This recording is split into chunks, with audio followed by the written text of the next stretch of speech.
I pledge allegiance to the flag of the United States of America and to the republic for which it stands, one nation, under God, indivisible, with liberty and justice for all. Thank you and welcome to our meeting. The next thing on the agenda is approval of the minutes for December 11th, our last meeting.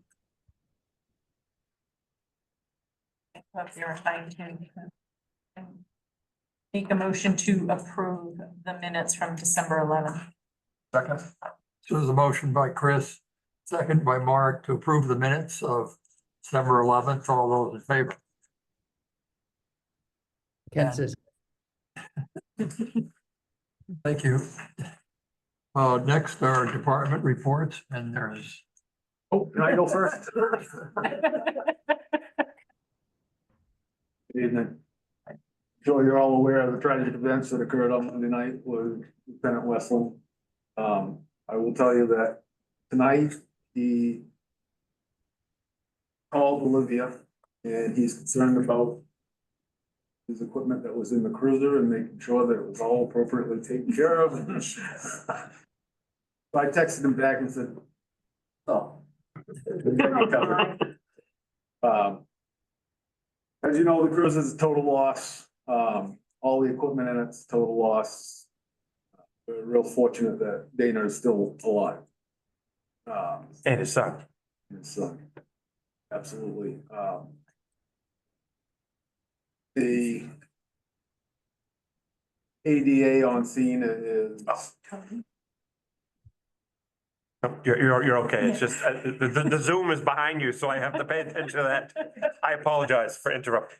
The ADA from Androscoggin on scene is a pit bull, and she is aggressively looking into going forward with charges on this case. The other driver was in the wrong lane, coming over the top of the hill at a high rate of speed. There's no way Dana could have reacted to avoid the accident.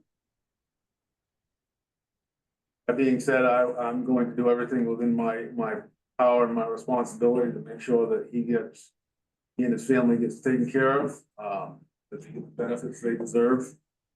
And we'll just move forward through that.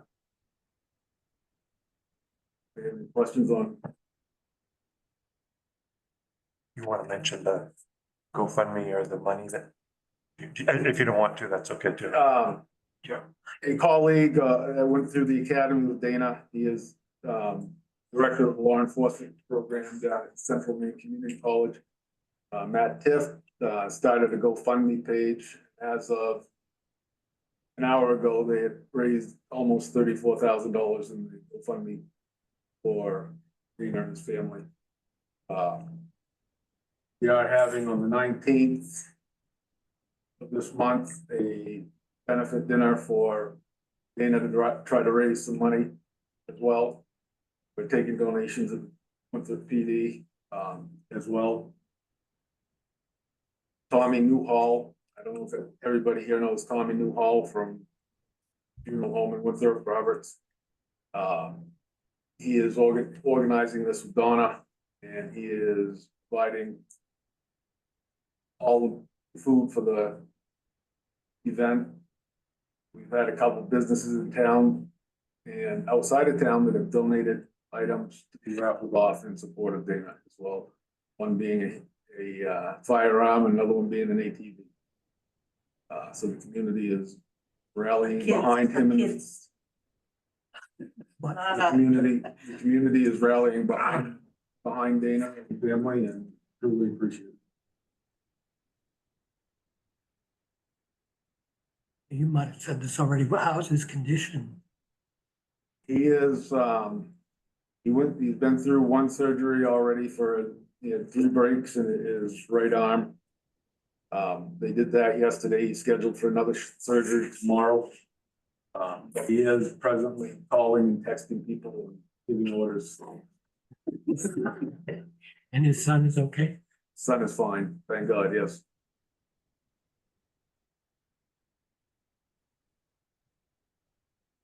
Did all of the safety equipment in the car work, airbags, deploy, all that stuff?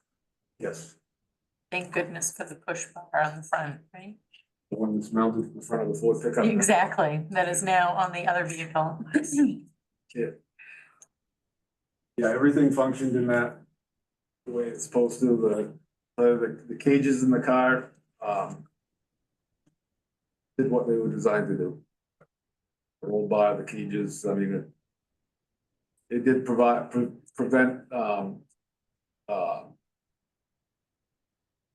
hamper the extrication. That roll bar between the back seat and the front seat. The dynamic that fire department wasn't aware of, you know, trying to cut through that roll bar, but did what it was supposed to do. On a sort of light note, I think I could say this, is they had to use what, the jaws of life to get the AR-15 out of the back, and the chief was telling me about that, and when my father was a police officer, you just put him in the trunk, Yes. Yeah. right? But now I guess, right, there's a whole electronic system to get it in and out, and they couldn't get it out, so they had to cut the thing out. So I thought, it was funny, I was laughing because I was like, I only remember my dad had. And also, on a side note, I sent Olivia Portland to meet Dana when the light flight arrived. And she asked me before she left, should I go down code 3? I said, absolutely, you should go down code 3. Lights and siren. Well, 10 minutes after she left, she called me up and she says, what do I do about the toll booths? Go through them. Let me worry about the just get to Portland. We'll get a bill in 6 months. Yeah, so we're very fortunate to still have him. He's got a long road of recovery ahead of him, and yes. But this like 2025 is gonna start, it sucks. Well, it can only get better, right? And it better, Yeah. it better get better. Yeah. Well, our prayers are with him. As is everybody's.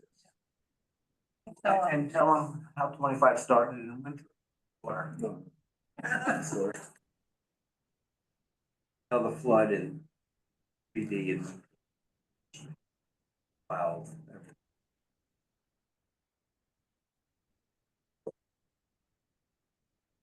It's nice to have a newly renovated facility. Anyway. Yeah. Yeah, anything else? Do you have any? Justin? No, I don't have that much through the holidays. Things slow down a little bit, but the bond I'll be bringing to you probably at your February meeting, which is the borrowing that's been approved through the last couple of town meetings that we haven't actually borrowed for because we didn't know how much things were gonna cost. Is the Woodbury Pond Dam, the Cocknowagon project, and the Beaver Brook project, which we're gonna do next fall, but we need to get that money back. The audit is coming along. They just sent me a few more things today. I think they're just about ready to tie up the 2023. I think I forwarded you all the article from the paper about how everybody is behind, and I wasn't doing that to try to cover my butt. I just wanted everybody to be aware that this is a statewide, maybe countrywide issue. There aren't enough firms that want to do municipal or government associated audits, so everything just gets slowed down, and they don't have enough time to deal with everything. I'm trying to think. I think that's all I wanted to say, unless anybody has any questions.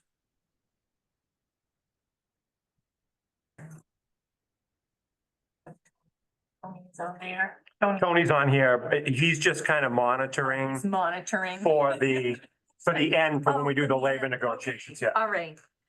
I told him I didn't want him to have to sit here all night to just not knowing, so he might be watching a TV show and then he'll chime in when it's relevant for him. No, he's No, Lisa. no, he's Tony Lisa. is Lisa. That's his wife. That's his wife's name. That's what I was pointing at when I was being rude when Chief was talking, is that Tony chatted that he was Lisa. Yeah. He's in his alter. Alter ego. Select board reports.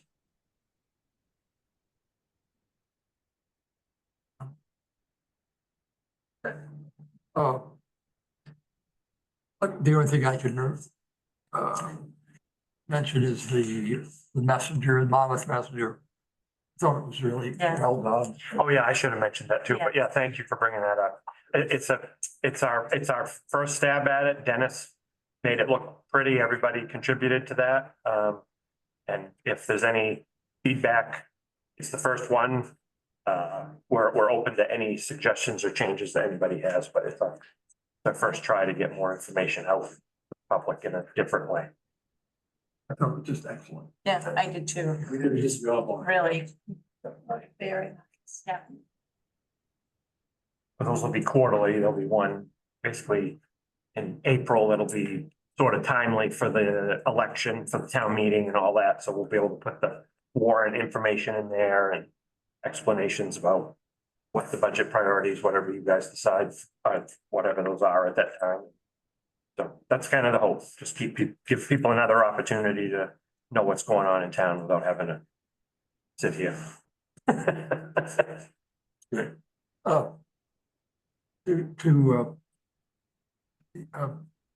You had your information about the uniting the two departments in here. And you had a meeting in December. Yes. And how is that? And I know Mark is on the board, and so how is that? We're progressing along. We're just going through issues right now. The counselor from Winthrop wasn't re-elected. So we got a new person joining the board. Our Monmouth at-large citizen decided to move out of town, so he's not on the board anymore, so I've got to find a replacement for him. But we're moving along. We're going through, dealing with the issues as they come up and trying to come to solutions and figure things out. It's a new game in town, we're just trying to work through it best we can and Are deal with the there, issues. are there things that you didn't anticipate that have come up? Oh, no. No? Nope. The major concern we've had, I've heard from anybody in the public, is are we gonna change the design of our cruisers? That's the worst of it. Yeah. Okay. Is there a name thing? What's gonna be the name of? Like when we play football over there, it's a W and an F. What are we doing with? We're working through that too, and it might be the master PD. Oh, shit. So some of the ones that have combined, you wouldn't even know it. Like if you go to the town of Bar Harbor, the police department is actually in Southwest Harbor is actually the PD. When you drive around, it depends which side of the car you're looking at. They write Southwest on one side and they write Bar Harbor on the other. So if you're on the sidewalk, but I mean, I'm not trying to say that's the solution. I'm just trying to say that where they've done this, they've done it different ways to try to make, and people don't know the difference. You just standing on the sidewalk, if you happen to be on that side, it says Southwest, right? You don't even know. Always make left turns. Right.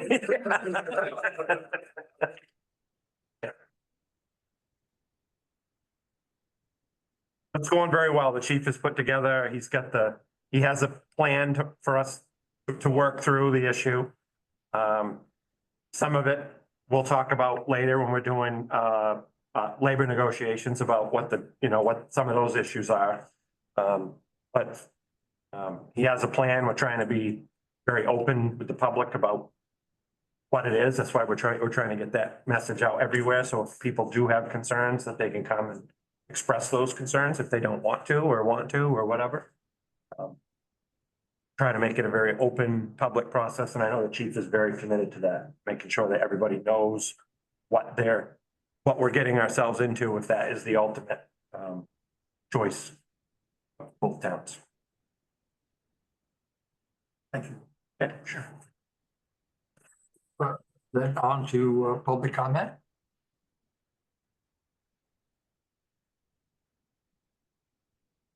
Raising their hand.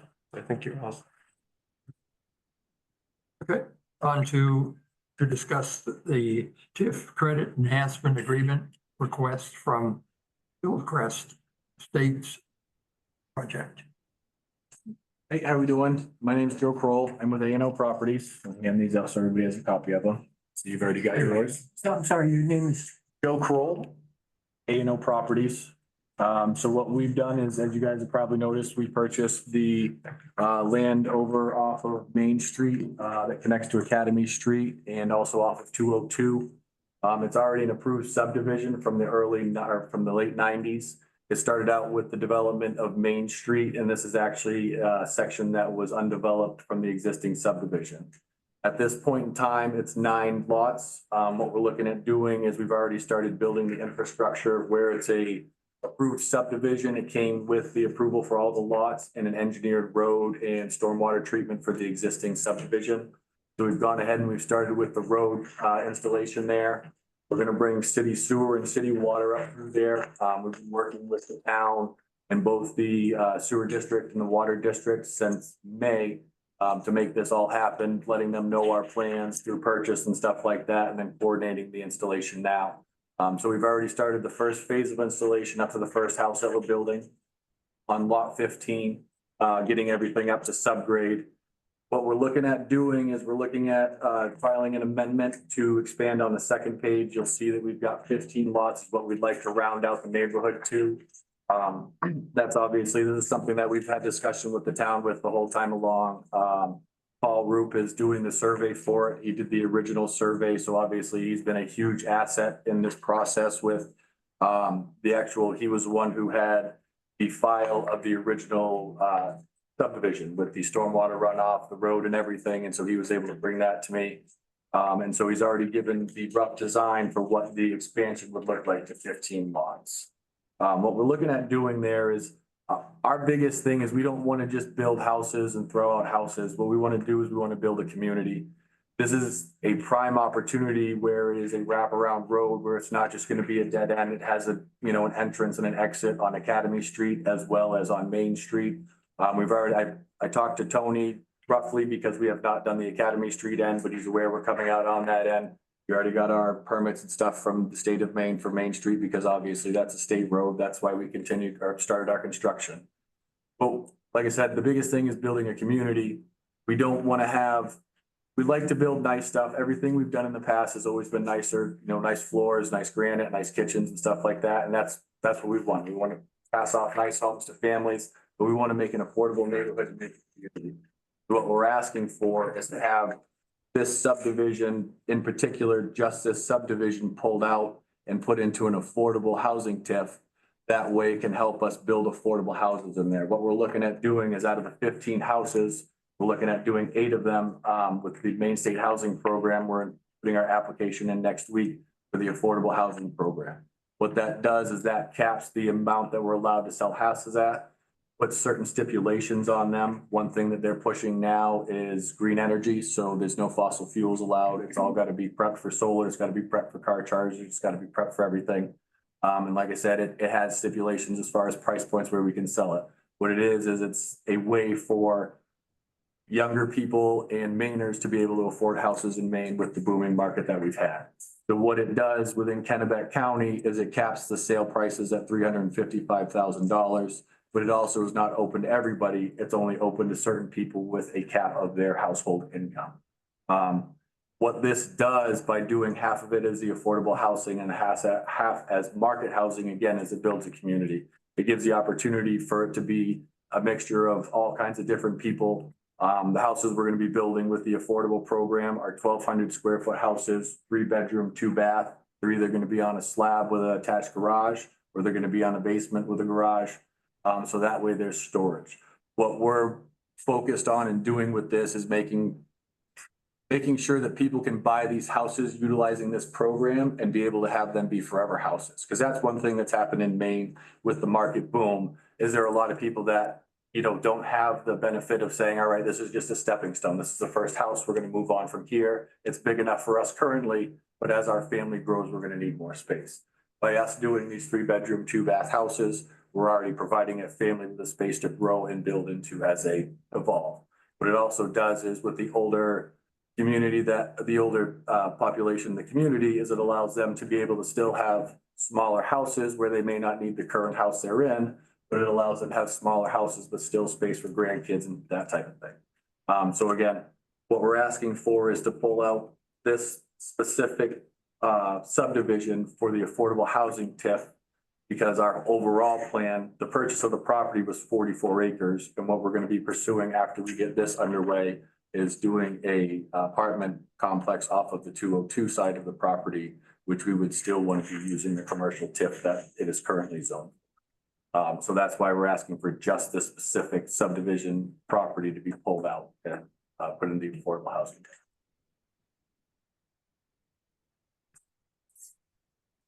I just have a question, because looking at this, so lot 3 and 4, are those the two That's Main Street. existing? Yes, so those are the two existing double wides Yep. that are there. I Exactly. guess I never realized that they were part of the Yeah, and so that original was, development. yep, and So now they've been fantastic. That was obviously a tough conversation. I went. Exactly, knocked on their that the door road before is we did anything. coming through Yeah, here. absolutely. And the woman on the left side, she was the one who gave me the original survey of the entire thing. She's like, oh, I've had it for 30 years. Let me go grab it for you. Yeah, So, and then Leo on the other side has been fantastic to work with because we had to go through his driveway. Yeah. They've been fantastic to work with. We've talked the whole time throughout the process. And one of the biggest things that he mentioned and why we want to do this and build the community is he said, my wife already appreciates it because we already cleared the entire road. And he's like, she walks out back there every night. She doesn't have to walk on Main Street. She has a place to walk, get her exercise. Trust me, that hill that goes up there is a good piece of exercise. We've done it a few times going back and through. So that's the other part about it, is it allows another area for walking for the community.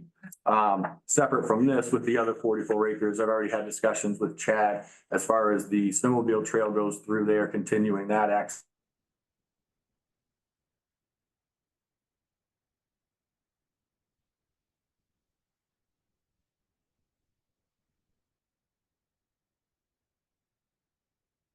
you already have what, 3 of them listed that aren't built yet, but. Correct. So one is in process of being built and Okay. 3 are listed for either sale for someone to build the house they Yeah. want or Or yeah, those. spec houses that, Yeah. yeah, exactly. And actually, thank you for bringing that up. Here are some examples of the houses that we're gonna build. I only have one package of copies. That's the affordable house, and then it shows the other market houses that we'll be building up in there. We're working with Hammond Lumber. They're doing the designs on all of them. We have 4 house designs so far for the affordable houses that are going in there. Again, we're doing 3-bedroom, 2-bathroom houses. They're gonna be basically the same interior floor plan. All we're gonna do is either change the garage, the front porches, and the roof line, so that way it's not a cookie cutter neighborhood.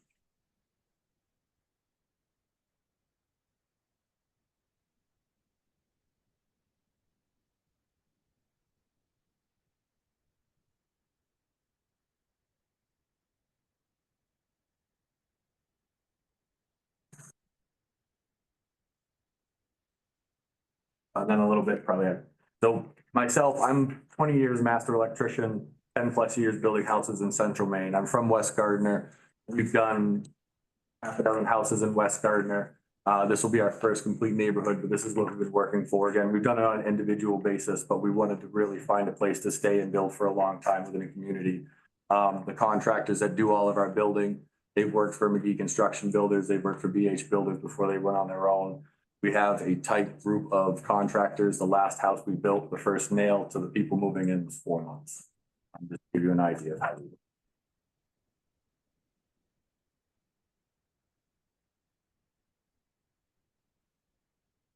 Yeah, that's the process from. right there to this Exactly, point. yes. Okay.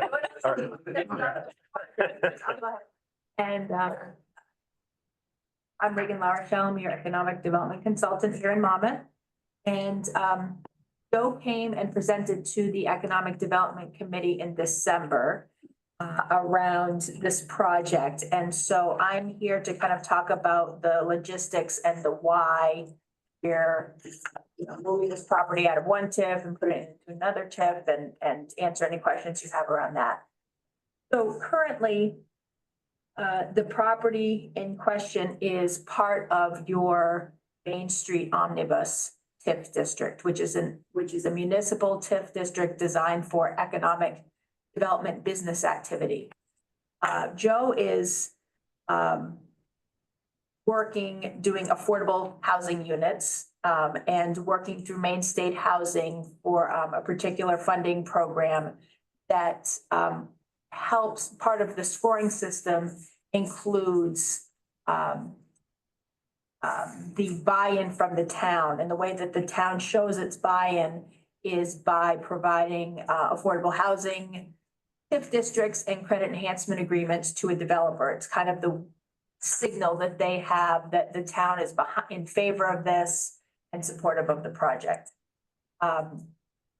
Joe is requesting reimbursement through the new taxes that would be generated from this district. And the only way that you can reimburse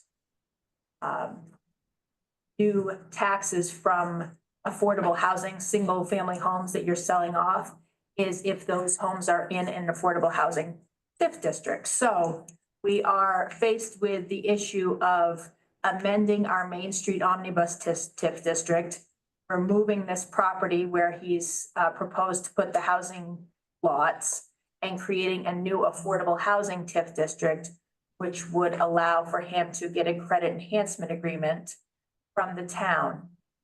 That credit enhancement agreement would, what he's requested is getting a 50% reimbursement of the new taxes on the development for a total of 20 years.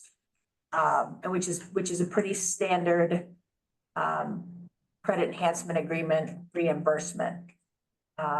As we may have discussed in the past, the reason why this is beneficial to the town is because when you put property into a TIF district, that new value is sheltered from state valuation formulas. So Monmouth is able to help developers with funding in this way because the new value is not subject to those funding formulas. And so the town keeps the entire new tax dollar instead of losing it because the state feels that you have more money and therefore need less aid to education, less revenue sharing, and your share of county taxes would go up. All of that is just frozen so that Monmouth is able to use those new tax dollars to incentivize developers, for example. So the 50% is what you would lose anyway, if not for the TIF district. The TIF district is what protects the whole dollar and doesn't make you subject to any tax shifts. Does that make sense to people? So is it, you might have said this and I might have not heard it, but 50% of just the affordable housing units or all of the housing units in the? All of the housing units in the development. So it would be all 15 lots would be part of this TIF district, affordable housing TIF district. EDC meeting, you get. They have it. They should, yes, we should have the revenue projection and the tax shift analysis. I didn't see that. I don't think I got that, Rebecca. I didn't share it with, I don't think. Sorry, I could print it if we have any more paper. Oh, no, photocopy. Just that, I meant to check on it after the last election, but we printed a lot of stuff out of that during the election today. I'm really sorry that that wasn't included. So, I guess what I would say about that is that, and Doug, this would be great for the select board to see, but basically, I worked with, your assessor, Donna Hayes, to get a very conservative estimate of what the new value would be for these housing units, keeping in mind that the town is also planning to go through a revaluation We're imminently. doing it right now. Yeah. So what she wanted to stress was that this was a very conservative estimate that she was giving of the new value in this district. But she put that new value at about 2.6 million in new value for these housing units. Do you have the revenue projection and the tax shift right there? See, I have both of them, I think. Okay, so, I guess do you have both of them? I'm sorry, yes. Okay, so I guess this is what Doug would probably want us all to see here, but as I was just talking about that tax shift, this is far from ideal, I sincerely apologize. But basically, the first column, the 2.6 million, shows a very conservative new value in the district. The new taxes, if you say there's a 20.45 mill rate, new taxes each year would be about $53,000. Over the 30 years of the district, the new taxes generated would be 1.6 million, okay, and sorry. The reason why giving away 50% back to the developer would be a net zero is because this is how much is going to be developed, created in new taxes over the 30 years. When you put in the formula for the tax shift analysis, this is an example of how your aid to education would decrease if you had that new $2.6 million in new value. This is how your revenue sharing would decrease. And this is an estimate of what how your county taxes would increase over those 30 years. The net change in all of that is $827,000, which is 50% of the new taxes that you would be getting in the district. So if you didn't have a TIF district here, your tax shifts would be $827,000, which the town would have to make up because they were paying those out and not getting that money from the state. So of the 1.6 million in new taxes, subtract out the 827,000. That's kind of the idea of the tax shift. So when you have a developer who's looking to put affordable housing in here and asking for a 50% reimbursement for 20 years, the town isn't losing, in my opinion, because that revenue would be lost. And the idea of, thank you, Doug, the idea of a credit enhancement agreement is, if not for this reimbursement, the project is in jeopardy of not going forward. So if Joe doesn't score well on this main housing application, the project is in jeopardy and you wouldn't have the new tax revenue anyway. That's one of the things that ended up changing and why we're kind of fast tracking over the last couple of months is this new round from Maine State Housing. They changed the application process for how this goes into. It used to be a walk-in. When you were ready, you walk in, this is my application, this is what I'm looking for. And now it is a drop dead date of application is due next Thursday, the 16th. And it is on a point system and you get certain points based on your funding, your readiness for the project. I had a meeting again today with Genesis, who is a contractor for Maine State Housing, helps all the contractors around the state fill out their applications, get them ready for whatever program they're applying for. And he said that based on everything that he knows and everything he's talked to, if we're able to get this TIF, that it puts us to the top of the stack for the program based on points. And of course, we understand and Joe understands that the select board is not the one that grants TIF district in the credit enhancement agreement. As it is in Monmouth, we have to put this out to a vote of, a vote of the public. However, our hope is that the select board will agree. What we're asking for tonight is that you would direct me to create those applications so that you would review them and then put them on the ballot for the next election. And that will be the information that we're able to give to Joe, to give to Maine State Housing, saying that, you know, Monmouth is cooperating in this process and the TIF district is moving forward, which will give him some credibility and hopefully some points on that portion of the application. Regan, what would we're gonna have 800,000 basically going into a TIF account. Yes. What would that money be used for? Well, that would be something that we could certainly discuss. As you know, there are certain allowable expenses for TIF revenues in town. The other option would be that we only capture what we're returning to the developer, and the rest of it would go into the general fund. So right now, I have all of the value in the district being sheltered. But the town can say, we would just rather have the amount sheltered that's going back to the developer, and the other part would flow into the general fund. So that would be kind of a decision for the select board, what they wanted to put on the ballot. I can prepare it both ways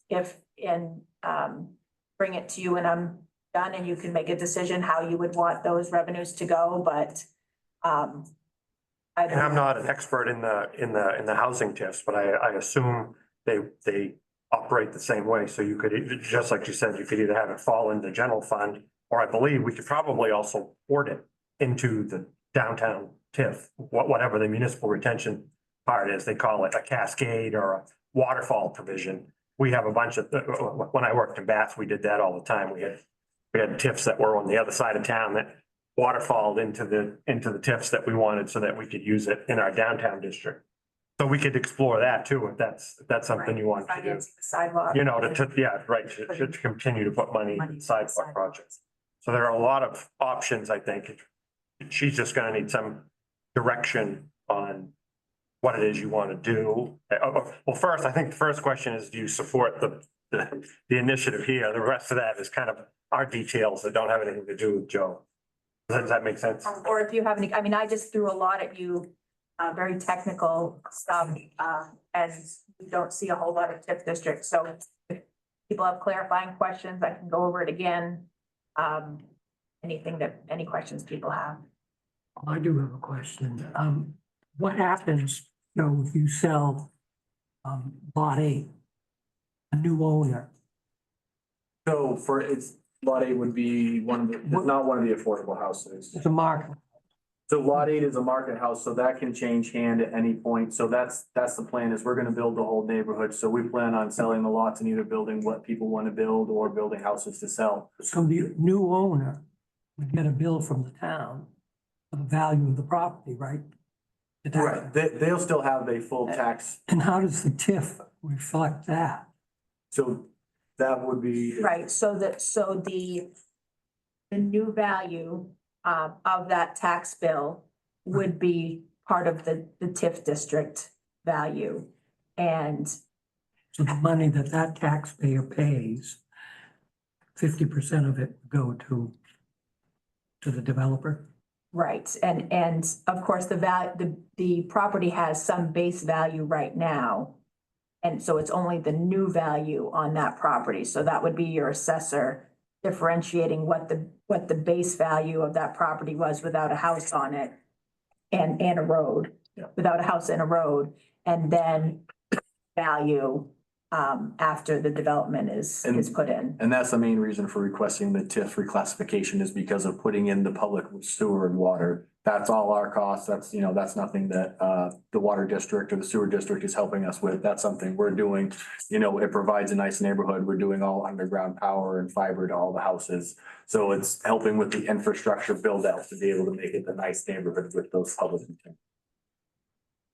Mr. Chair, it was, when we heard this proposal at the Economic Development Committee, it struck us that from a financial standpoint, there's no loss to the town over the course of the next 20 years, potentially even over the course of the next 30 years in this proposal. And there are a lot of aspects here that would help some townsfolks particularly folks who are on the sewer system, folks who are on the water system, who are now shouldering overhead costs that would be spread over more shoulders if we could incentivize development such as this. In addition, if you look at the state of the real estate market today in Monmouth, properties set aside for air quotes affordable price points is pretty close to zero. So this is an opportunity for us to have a set aside for folks who might not be able to afford a market-based home, but qualify through Maine Housing based on their income to purchase one of these 5 additional lots with a home on it that could be held on to. I think Joe mentioned that the program allows them to, if they stay there for 15 years, they're released from the duration or from the terms of their an initial purchase agreement, and they could sell it at the 15-year mark. But as long as they're in residence and they've qualified through Maine Housing as being able to participate in affordable housing home, then they can. These are people that want to live and work in Monmouth. These are not going to be folks that are of significant means. So that is why the Economic Development Committee unanimously agreed in recommending this to the Select Board. I think the other thing that's important to remember is that with the enrollment in our kindergarten at Monmouth Memorial School being 18 this year, that we need kids in the school system to make sure that we still have a school system of our own. So having, places that families can own and live in Monmouth is important, So saying that it isn't gonna cost the town anything to do this, but we're not really gonna gain anything other than the TIF. We will have a TIF fund enhancement, but as far as our general tax dollars, it isn't gonna do, nothing will change. Right. Well, actually, if I could interject here, the thing, there's upside potential, Mark. There's no downside potential. So things could change very positively for us because we'd be incentivizing development of unoccupied parcels at this point, and we'd be able to collect the same tax dollars as a town as we would have if those houses were built through a non-affordable situation. But what we're hearing from Joe here is that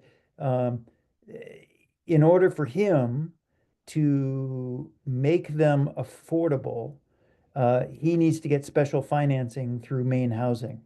And this is a helping hand in letting him secure that special financing, low interest financing that has requirements about what he can charge and who it is that that he can transact business with on these 5 or 6 parcels. Are these roads gonna be built to town specs that the town will So adopt them? That is our goal, is that it's going to be built to town specs for hopeful adoption. Obviously, from what I understand, meeting with everybody through over the last couple of months, that's something that has to go to a town vote also. But that is, our plan is to build it to town specs and, as Paul said, be the first road in like 40-something years to be brought into the town. That is our goal, is to build to town specs, and if we get approval for a town takeover, full pavement, full everything, nice, beautiful neighborhood. So as we're building it, again, to town specs, building it all up, and depending on the funding that we get from the town will be how finished we can make that road and make it, ready for the town to take over.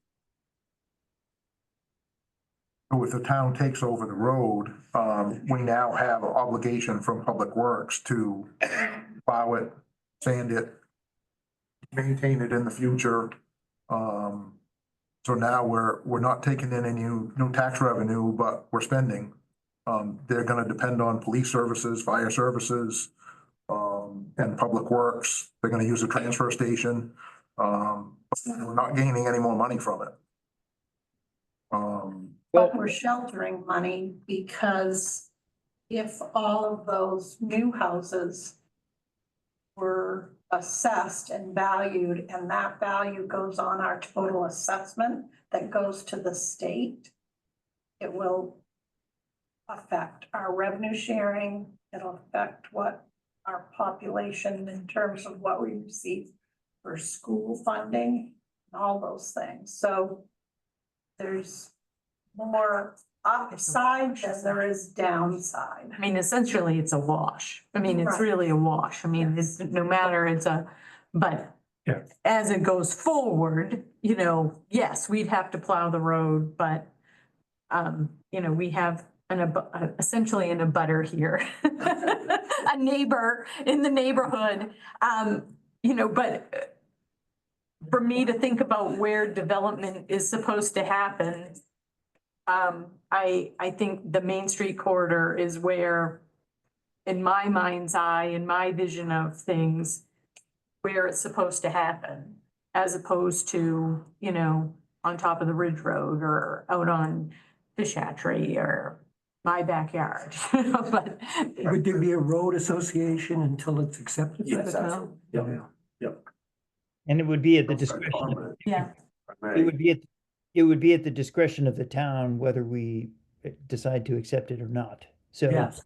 whether we decide to take on those expenses will be up to the voters. Should the select board decide to put it on a ballot. If I can just comment on, those of us in the neighborhood realize there's gonna be progress and it's logical. My family's been here since 1790, one of the first houses in town, so I have a vested interest in anything that goes on, especially when it's stone's throw away. However, I think I speak for many people in that, though we're gonna see progress and there's gonna be development and building, there's actually another large, as we know, development, a stone's throw just barely a little more down the street. There's actually a new house, probably most people don't know about, planned for just across the road from that. So there's 15, 60, 3 or 4, and another one across the street. That's a whole lot of new building that's going on that end of the street. Some of us in that neighborhood are purposely hanging on to green space and plan on hanging on to it. So even though Main Street, this is my point, Kristen, is, you know, Main Street is the logical place. There's a lot of us as citizens that want to see some green space on Yes. Main Street. Yeah. And I own 2 pieces on both sides of Main Street. And until you see me up at the Ridge Cemetery, there's nothing going on, I'm gonna build. So. Same thing on our side of Maple Street, so. Well, and I think to kind of build off her comment, to read into her comment, is that those developments on Main Street support water and sewer. Yes. So that part, it gives everybody What makes the most sense? exactly a leg up Of course. when it comes to that, What? as those bills go up. What's been explained so far, and I learned a lot more tonight, it seems like a very, a positive, you know, well thought out, it's not haphazard. You can see that it appears to the novice that the right things are being done. Mark would know a lot more about construction than I, but from my perspective, it looks like it's being done the right way, and I'm grateful for that. And obviously, it's where you live, they hope the right things are going on. Looking at them from now on.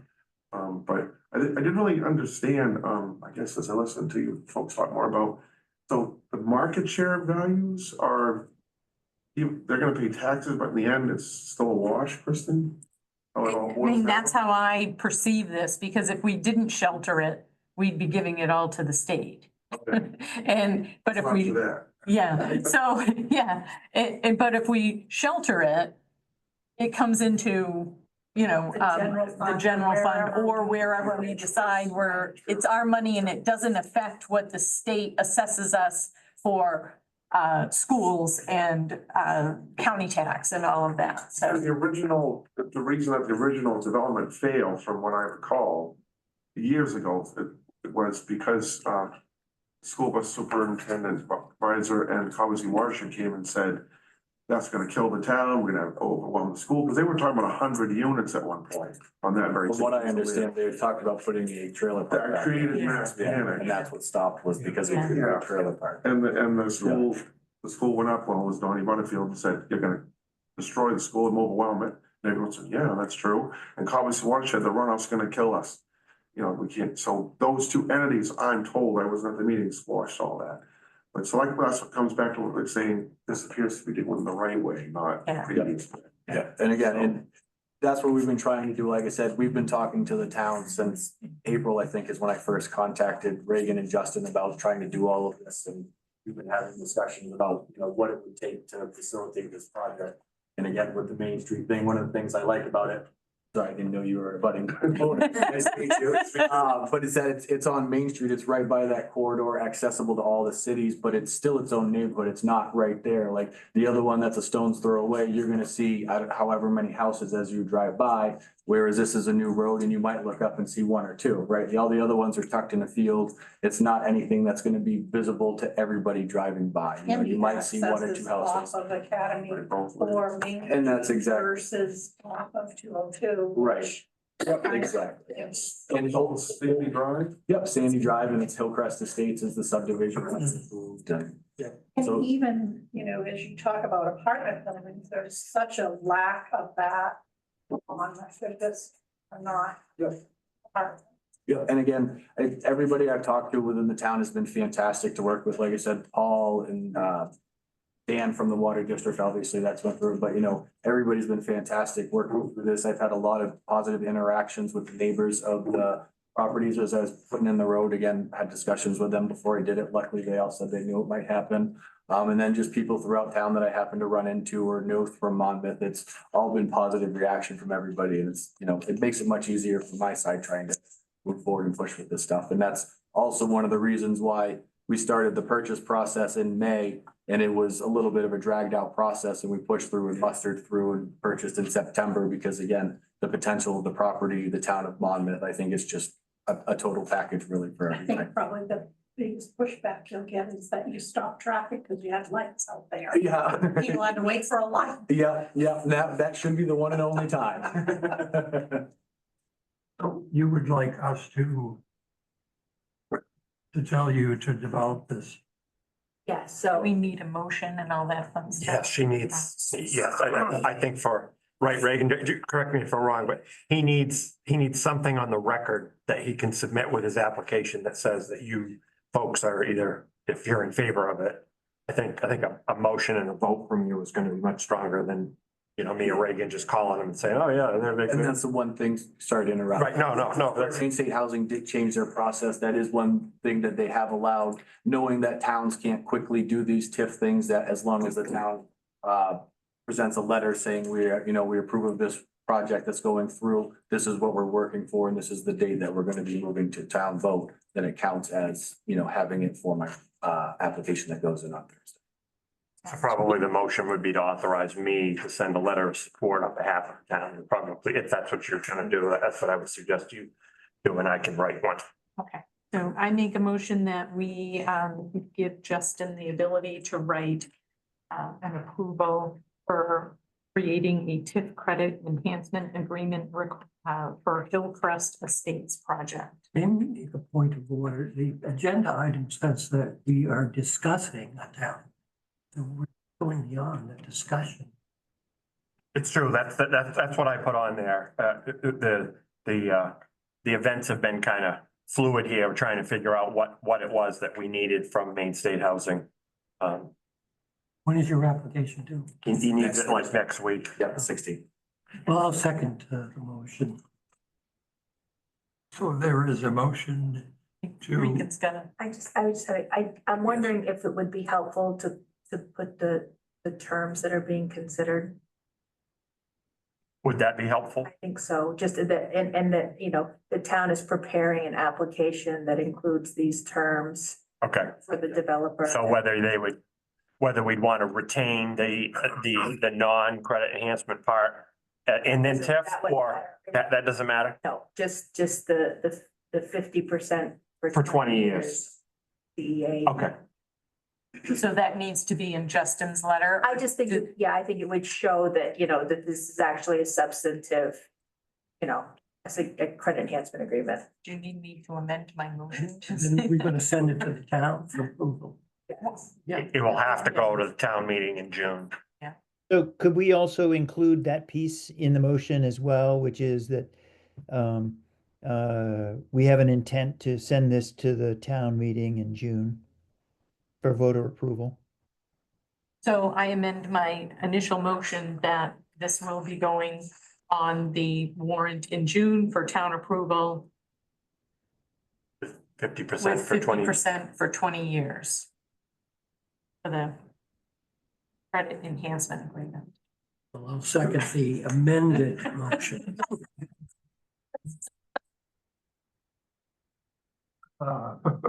You need to repeat that verbatim. Yes, I know. No. Well, did we just have Justin and Reagan collaborate to develop, Yes, I will not write anything without talking to her first. I can guarantee you that. whoever needs the letter? Yes, that makes it. Okay, and Joe, Chris made the motion and Joe seconded it to do that. All those in favor? And you too, Kat. It says yes. And I can certainly come back and, you know, this question about whether you're going to capture all of the value or if you want some of it to go into the revenue, into the general fund.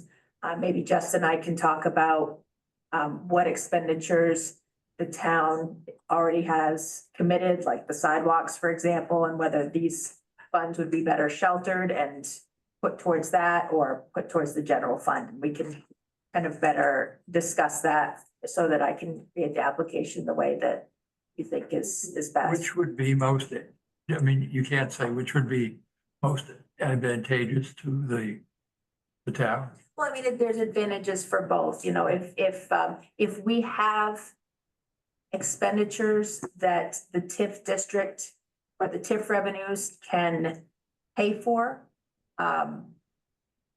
then you don't lose any tax revenue that way. It's the whole dollar that can go towards that project. That would be ideal.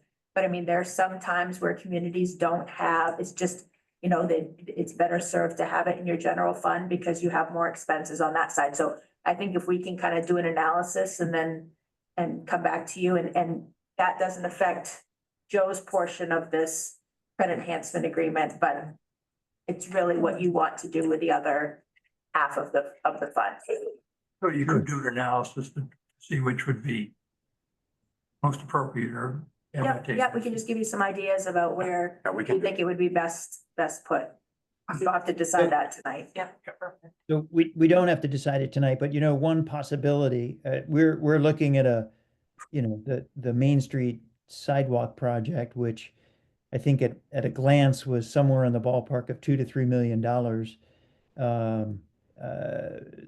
Which we've already got $500,000 set aside in the TIF fund for a down payment toward, with the understanding that the rest of our TIF revenue coming in years forward could be used to pay off debt, pay the debt service on the remainder of that project.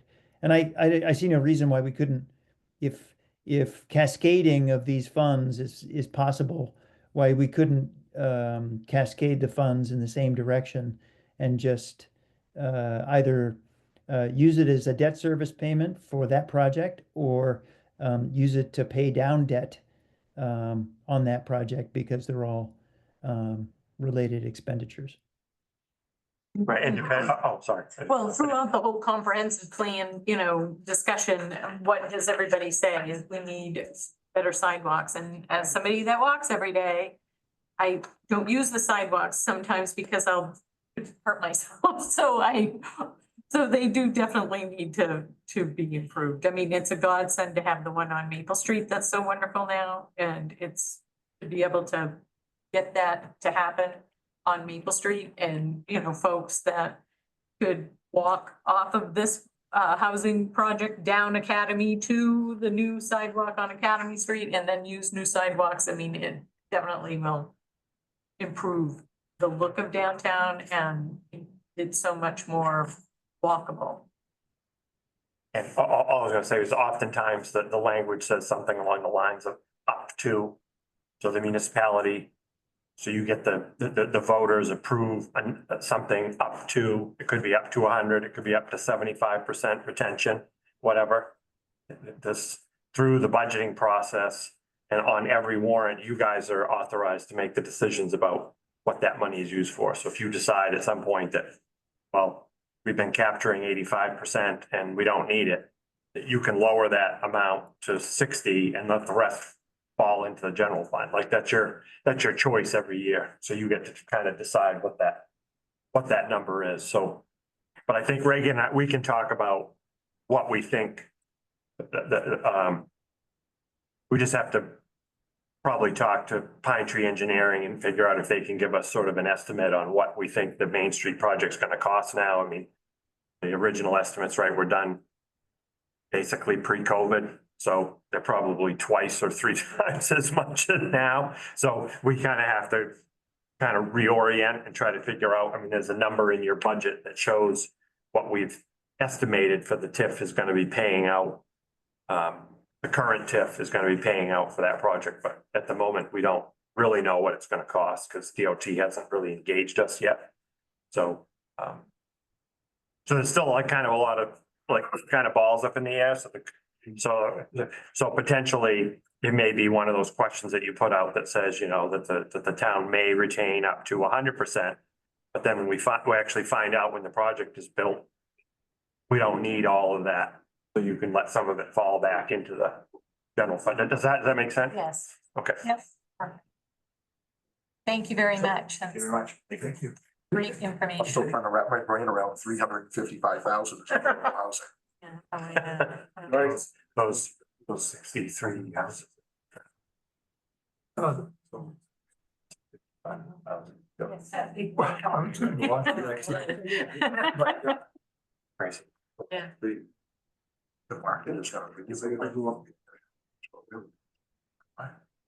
They will buy, houses. It might be a few, but it's- You know better about what we pay around here. Sydney, you drop $400,000 ranches on slabs. They've got their, you can take on it. Exactly.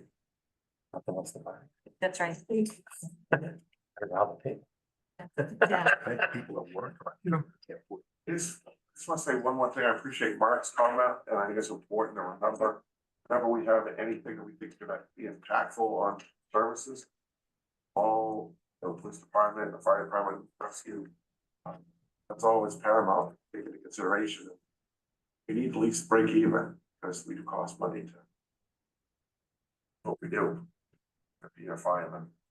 goes without saying. Yes. Yeah, Right. this is- But I think it's an important point that he made, and it's being made, and looked at all the time. The next thing on the agenda is to consider an event grant application for Apple Fest, which is something that I should have done back in August, maybe. Retroact, right. If you look at Megan's memo there, she kind of Yeah. takes it out for you that. Got filed, but it didn't get filed, or it didn't get to the right folder to be filed. To where it needed to be. Yes. So again, they submitted their receipts and I kind of followed up and said, well, we never got the application. So the Economic Development Committee took up this application retroactively in December for the Monmouth Museum's Apple Fest event. This is an annual event that typically gets funded with the help of the event grant that's funded through the TIF district. The committee unanimously recommended that it retroactively be approved by the select board. And truly, I think we see this as an oversight and nothing out of the ordinary or nefarious occurred here. Just someone lost something somewhere, so. Nunc pro I'll submit one next week, okay? What is it? Nunc pro tunc. You sign it now, but we're doing it. Before.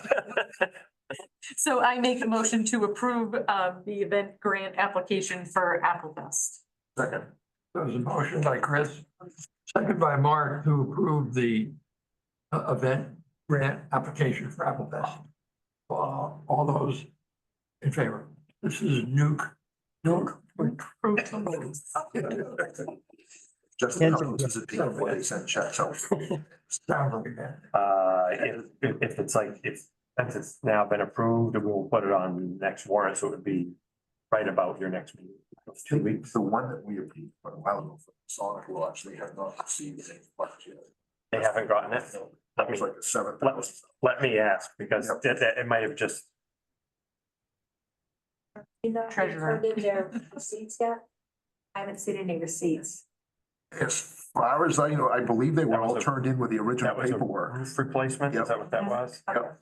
I think they all came in with the application. All right, let me follow up on it. It should take that. Yeah, because we Usually voted 2 on it. weeks. We voted on it a couple months ago. Mm.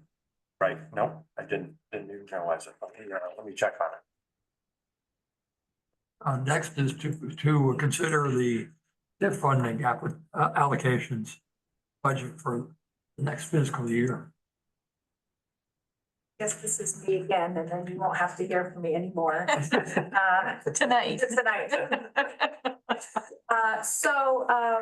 As many of you are aware, we now have two TIF districts in Monmouth. We have the Omnibus Main Street TIF district, and then the Route 202 TIF district that the town approved last year that hasn't generated any revenue yet, but is standing by for future revenue. Basically, I've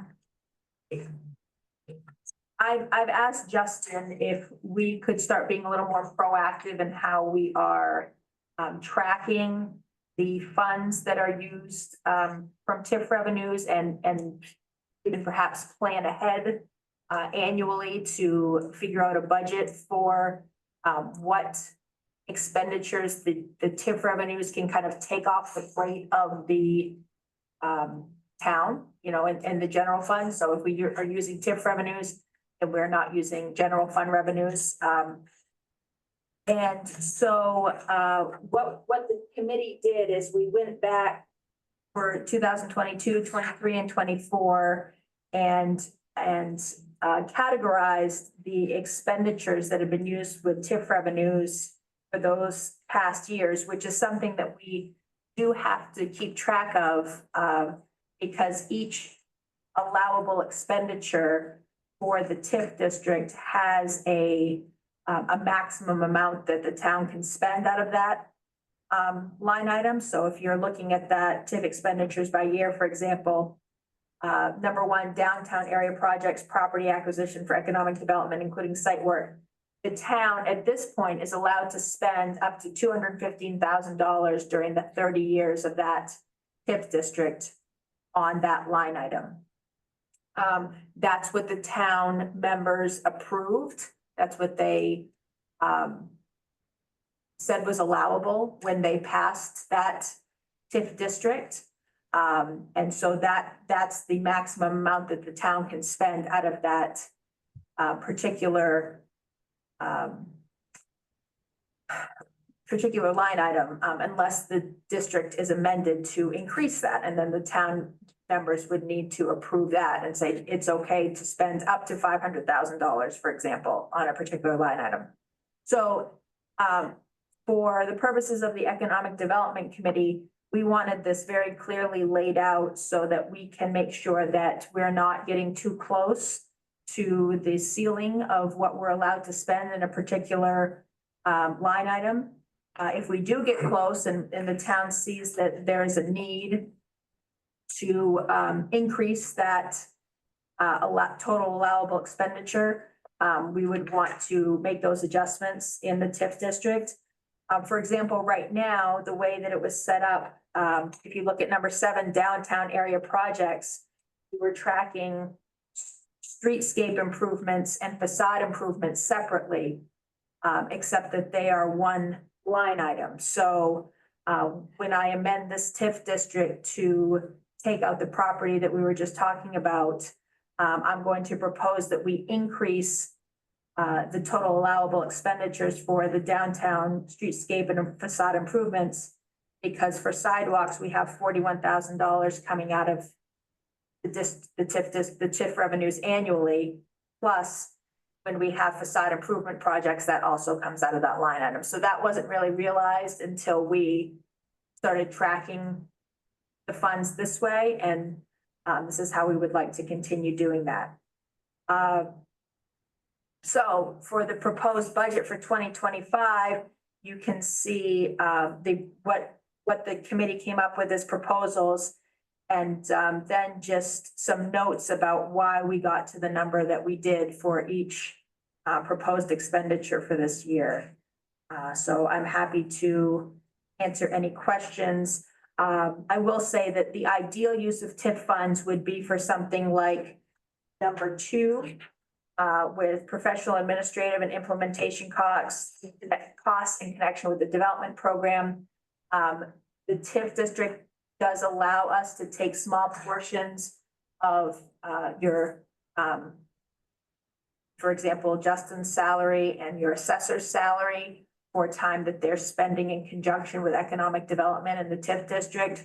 So we did take a small percentages of each of their salaries and take it out of TIF revenues. So those are the types of things that you want to try and do with TIF revenue is take what would be a general fund expense and be able to substitute it with a TIF expense.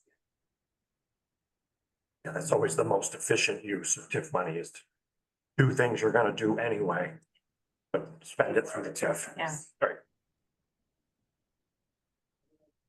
I might also add that this most recent allocation also reflects the language change that the voters approved last June, or maybe it was 2 Junes ago, when they approved us using TIF funds for trails. So that was not a category that was even in existence when the TIF was originally created in 2013. And so therefore we didn't have it in our budget plan at all. And so we've added that category in the TIF budget plan for going forward. And I'd also point out that this is a budget line item that is controlled by the actual expenditure is controlled by the select board. So each individual expenditure, just like we did with Apple Fest, for example, a few minutes ago, has to be scrutinized by the select board before any expenditures are actually approved. The trails he was talking about is number Yeah, 14 on 14. your list. Yeah. Yeah. See that, could you guys approve that trail proposal from the Yeah. committee? So that's what's showing. What do we have to do tonight? If you agree with the, I'm sorry, I don't mean. If you agree with the proposal, which is in front of you, which is from the Economic Development Committee about the budget categories, we just need you to vote to approve those.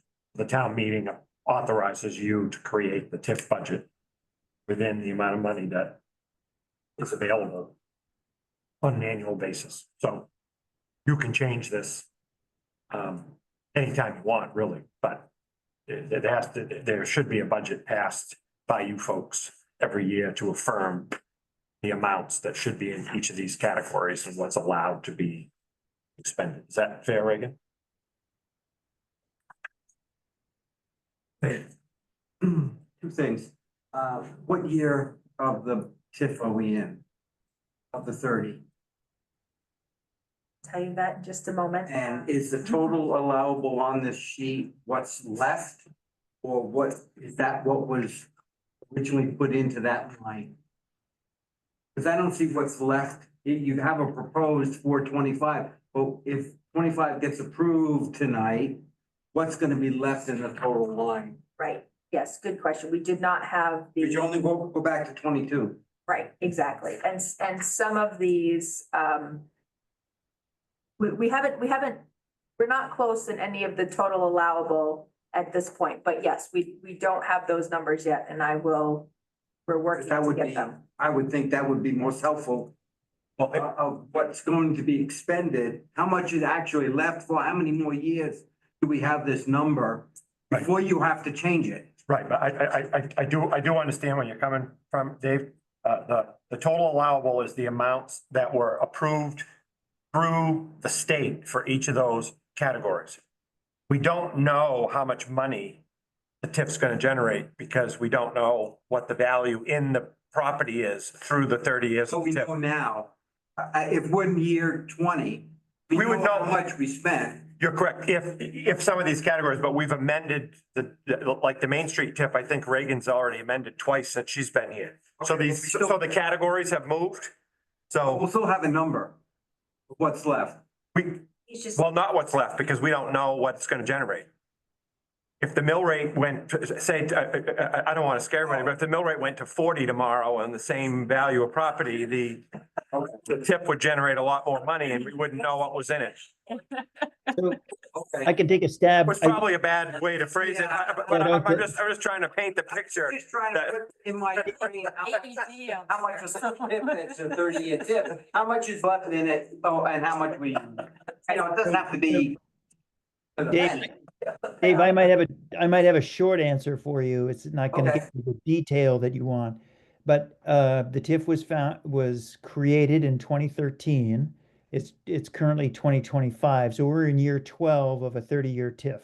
Okay, My understanding of the current aggregate balance, without regard to any categories, but the current aggregate balance is in the neighborhood of $500,000. okay. That sounds about right. And it's also my understanding that through the Economic Development Committee, that a substantial portion of that $500,000 would be used when we are ready to pull the trigger on the Main Street sidewalk project. That $500,000 would be used as a down payment. So we've been sort of saving for a rainy day because we know that there's a big expense coming.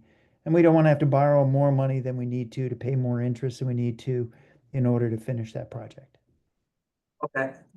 Okay. at the bottom of this, it's actually 710,000. That was the 710 at the bottom. That's how much it's generated thus far. Thus far. And we're talking tonight about grabbing revenue from the subdivision. So we would add, To increase. potentially it could go there or the board could decide, or the town people could decide to put it If we in. wanted to put it in general. sidewalks, it would have to show up somewhere in here. So like when you look at what was the item there, you can see the obvious ones that I can pull out really quick is when you look at number 7. So 41, that in 2023, that's what Reagan was talking about with the facade improvement monies coming out. But if you look at 2023, there apparently was not any facade improvement grants handed out. That 41,225 is the debt service on the Maple and Beach Street sidewalks. Okay. So it comes out every year out of some of that money. So when we take out the debt on the Main Street project, it'll be the same thing. It'll just be a higher number and it will just keep coming out. So the money will keep pouring into the TIF and then we take it out to make the payments outside of the general fund process. Does that make sense? It'd been nice to know how much out of that line 7 was paid in 13, 14, 15, 16, Sure, 17, 18, 19. sure. I understand. Yep. It sounds to me like at some point, we're gonna have to be really careful what we're bonding for 20 years and planning on paying out of this TIF account, because we only have 18 years left You are very to correct. have this revenue source. There's gonna come a point where we're gonna be short a whole bunch of funds. You're correct. We would want to probably make sure that whatever the link, if Of the bond. FDO, right, that the bond lines up with the TIF. And it's not unusual. Towns do that all the time. They try to figure out how to maximize the use of their funds. And if we find out that we don't have enough in one category, it's an amendment, which is something Reagan can make to the state and say, we want to move all this money that you allocated for, trails or whatever the other categories are. We want to move it into this one so that we can use it. And they're usually amenable to that stuff. They don't really care as long as Want it's. to spend it before the end, because if you don't, The mess. Yes. Right. Nobody knows what to do with it at the end. Yeah. Nobody knows. Yeah. I can tell you when I was the director of property tax in the state, I was in charge of the unorganized territory and they all tip everything and, all the windmills and everything, and they have no idea what to do with the money. So they've sheltered millions of dollars, like Franklin County and Aroostook County, they have millions and millions of dollars just sitting in these tip accounts and they have no idea what to do with it. Because, Give it to us. But yeah, I can get it. because none of it qualifies for any of the categories, but they sheltered it. So now it's just sitting there and their tip had run out and they don't know what to do with it. So we don't want to be doing that. Yeah. All right, so, Anyway, sorry, I digress. I just want a new cruiser. Go ask Franklin County, they got all kinds of money. yeah. I don't know if they can buy cruises with it, but Yeah. And so I will make a motion to approve the TIF funding allocations and budget for fiscal year 2025. Second. There's a motion by Chris, second by Mark to approve the TIF funding after allocations and budget for fiscal year 2025. All those in favor? Thank you.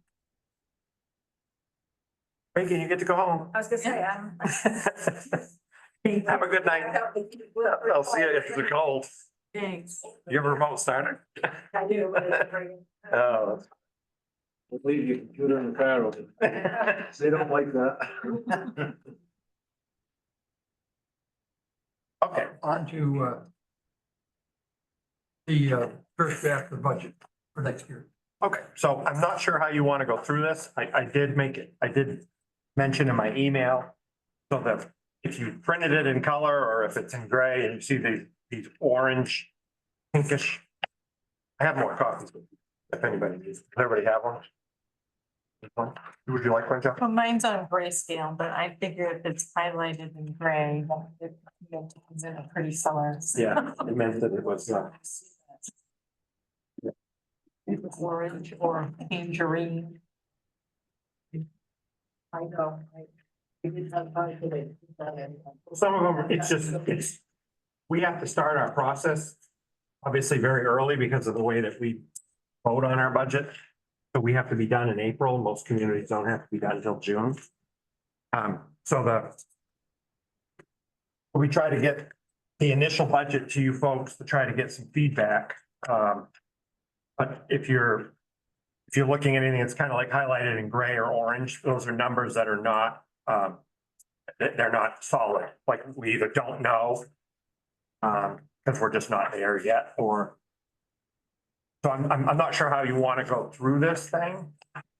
As a first draft, if you just have general questions for me, or if you want me to try to go through all the categories. We have separate budget meetings for police and fire and Compton Hall and the library and all them, that they'll all be available on those days. But I just wanted to make sure that I could put as much in front of you as early as possible to try to get some feedback. This doesn't have, I did not, so if you, I think like the last page is is kind of the debt service thing. That you'll see there's a bunch of blanks because I don't know what it is you're going to support yet, so I can't calculate that number until we get through those department budgets. So for example, there's a proposal obviously for, I haven't taken out the loan yet for the Compton Hall project. That's already been approved, but I don't know what the payment's gonna be yet. I'm waiting for basically I'm waiting for my banking services RFP Thursday to come through to see which might be the one. On for the Beaver Brook, Woodbury and Cocknoagan Dam project is still, we're working through it right now. It's due in February, so I don't know exactly what the payment should be for that. And the two things that I know that we desperately need, and now we're probably gonna need two. We can talk to the chief about that, but I had already built in a cruiser because the one last year, the oldest one he has is beyond its useful life by quite a lot, right? It's got 130 75,000 miles on it, like, we can't be using that. Now we're gonna need to replace whatever the difference is between the insurance and, obviously, Lieutenant Wesley Cruiser as well. And then, Tony's number one priority is we have to, I think it's a 2016 or maybe it's a 13. Dump plow truck. It's just way too old. So those are the only things that I kind of put on your list there. There's gonna be a whole discussion about what the capital items will be later, but I'm just not sure how you wanna do kind of this initial process. If you all looked at it, I don't know if you want me to do questions or you want me to kind of run through some of the bigger changes or what? Yeah, maybe that Might be useful. Okay. I just want to make sure I'm not wasting everybody's time. We'll go, I'm just gonna pass right over the revenues unless you have any questions about that. That's kind of just based on whatever it is, based on the history, nothing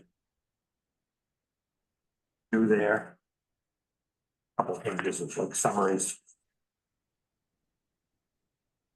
So the budget, the way it's presented right now, assumes a 3.5% across the board COLA. That's what I instructed department heads to use as a base number. Obviously, we don't know what that is because we haven't settled the contract yet. That's assumed in all of the salary lines across town. If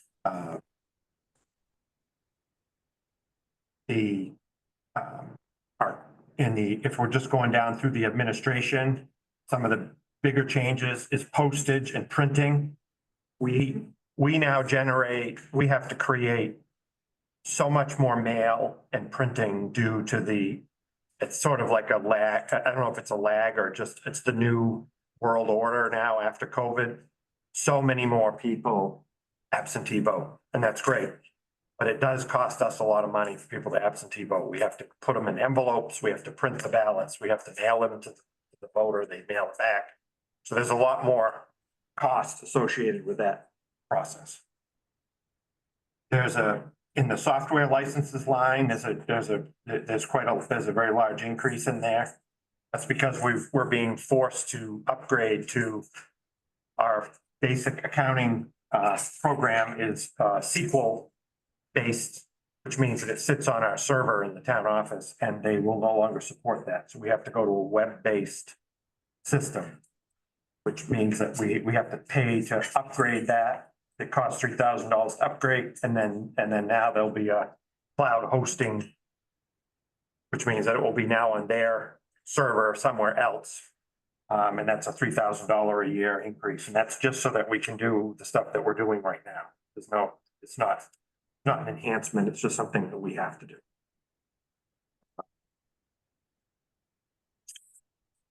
Let's keep moving here. There's no change in code enforcement. Assessing this year, like Reagan mentioned before, we've moved 10% of Donna's cost into the TIF because we can do that, and I think it's advantageous for us to do so. Again, this is another one of these things. The assessment database, currently, she's operating on a Windows that's no longer supported, and she has to keep an old computer because the version of our assessment software that we have it can't be used on a modern computer. So we have, through the reval project, we have upgraded her computer and the software associated with it. But moving forward, it is again in the cloud, which is a $3,500 a year charge on top of what we're paying now. Seems to be the key to making money in the software industry. Let's see here. Under the boards and committees, there's quite a bit of savings there, but that's just because we're making the assumption that Isabel will purely serve the planning board after this year ends, because we are, fingers crossed, the comp plan will be complete and approved by the voters in June. And we don't have to pay. That's a third, so that's a pretty significant $15,000 savings there. The fire department, I can't, I'm not gonna go line through line on the other departments because you're gonna have a chance to talk to the fire chief when he's here. Police is the same, but there's very little increase in the police department budget. Almost all the department heads did a really good job of trying to hold their own departments down. The other public safety area, those are, if yours isn't in color, you wouldn't know, but the dispatch, I don't know what that's gonna cost, the ambulance service, the hydrants and the street lights. The street lights I could guesstimate for you. I don't think they're gonna change very much, but I didn't want to put a number in there because I was just reading that base rate on electricity is going up 9% or something, so I wasn't sure what that was gonna. And works, I think the big one in there is that they currently have a full staff, and also that we added Tony is asking or thinks it's a good idea, and I agree with him that he wants to buy a brush head for our current excavator. So they can go down the streets and do all the tree branch cutting that has been long neglected in this community. So he thinks that would be a good use for that piece of equipment, which is fairly new. We just bought it a few years ago, so that's about $12,000, I think.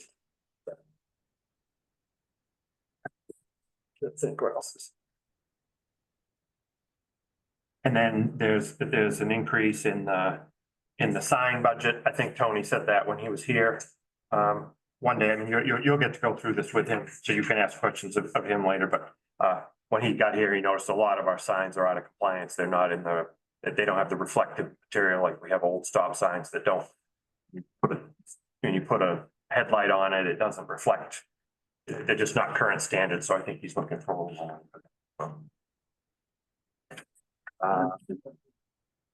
That's wrong stuff, right?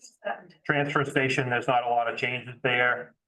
He'll have lots more to talk to you about when we get into this is just operating. There's no capital budget here. So when we get to that point, he's gonna have a lot of concerns about compactors, transfer station, what we want to do over there. And about his equipment that he has at the Public Works, but that's for different. I think that's for the day when he's here to discuss. I mean, I know he's on Zoom, but I didn't tell him to be prepared to discuss that with you. This is one that I need some guidance on. I've talked to Chris a little bit about it. Do you, on the culture and recreation, so we go to Parks and Rec. So this building right now is in the Parks and Rec budget. So the heat, electricity and everything for this building, the maintenance and everything is included in the Parks and Rec budget. Do you want the Academy building in the Parks and Rec budget, or do you want its own cost center for that building over there? Which is, how would you like to see it? Because it's not reflected in here at all, but it needs to, because, right, am I fair to say that the committee's gonna run out of money? And they're gonna need, until they get grants or whatever is gonna happen next. Like there's heat in that building right now that they're using the money they currently have to pay for, because there isn't a place to pay for it out of the operating budget. Been established. Right, because it hadn't been established. And it's connected to electricity, so there'll be. Right, there'll be. Power bill for that and. Right, there'll be some bills, but do you want those numbers do you want them put in the Parks and Rec? So it's like part of this building, like it's a complex, or do you want it to be its own? Shouldn't it be its own? It can be, it doesn't matter to me, it just matters to how you want to see it. I think it should have its own line. Okay. It would still be in this category, but you know how we have like Parks and Rec, Cumston Library, Cumston Hall, we would then have the Academy, the old Academy building.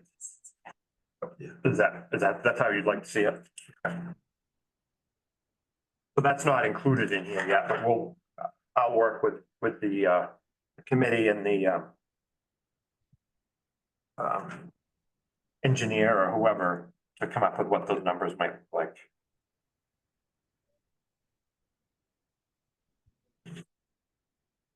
I just want to write this down. We have a meeting on Monday, so I'll, I have to see, come up with some, you know, what we think we need to have in there for line items, but I might not have numbers, but I can ask to start.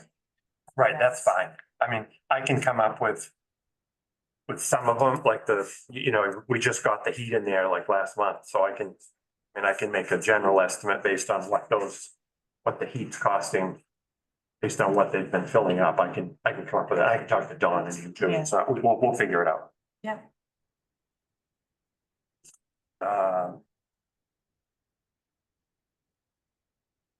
The other thing that we added just on, when you look at the Cumston Hall, you'll see under the part-time staff wages, that's Dennis, obviously. We also, I also think that we can put 10% of that to the TIF due to his, now he's running the Facebook page and the messenger and all that type of activity, I think can be considered as, you know, economic development type thing. So I think we can do that as well. He doesn't have any big asks in his operating budget either.